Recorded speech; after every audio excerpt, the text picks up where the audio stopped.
In math, there are properties that tell us how we can rearrange or work with the numbers in a problem in an order different than what would be explicitly required according to the order of operations. The first example we're going to look at is one that we've technically seen before, but we're going to talk a little bit more about the property behind it. In example 1, we want to look at the expression below and ultimately, in part B, simplify this expression by combining the like terms. We've talked about this previously. In order to identify like terms, we look at the variable component. So in this case, negative 12b and minus b are like terms. We can combine those by adding those coefficients together. And then plus 8s and plus 15s are like terms. We can combine those by adding those coefficients together. But what we're going to do now is introduce an additional step, which is generally fairly intuitive, but will help us build towards the idea of some other properties that are maybe a little bit less intuitive.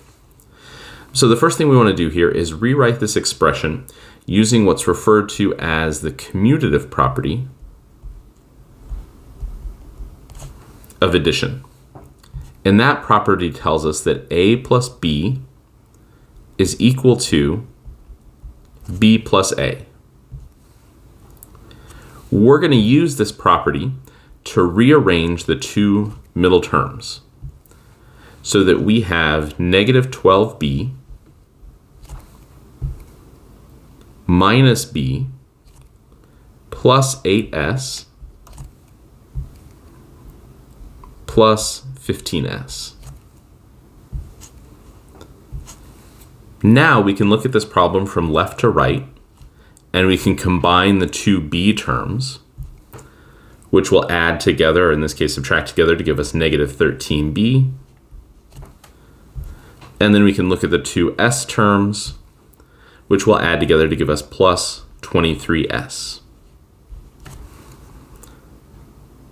So really what this is doing is rearranging the problem, because according to order of operations, we would have worked that original problem from left to right. But negative 12b and 8s can't be combined.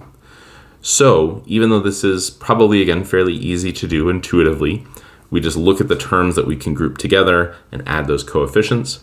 The reason that can happen is because the commutative property is happening in the background. We can reorder that addition and subtraction. We can do that similarly in example 2, parts A and B.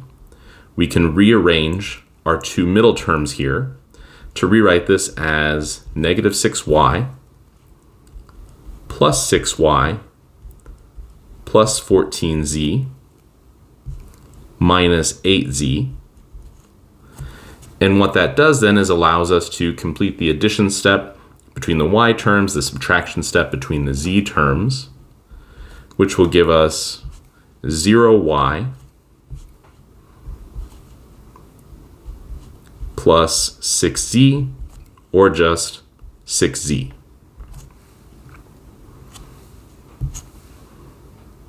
We'll do the same thing in part B. We'll rearrange those two middle terms, which will give us 11.4z plus 14.5z minus 6.3r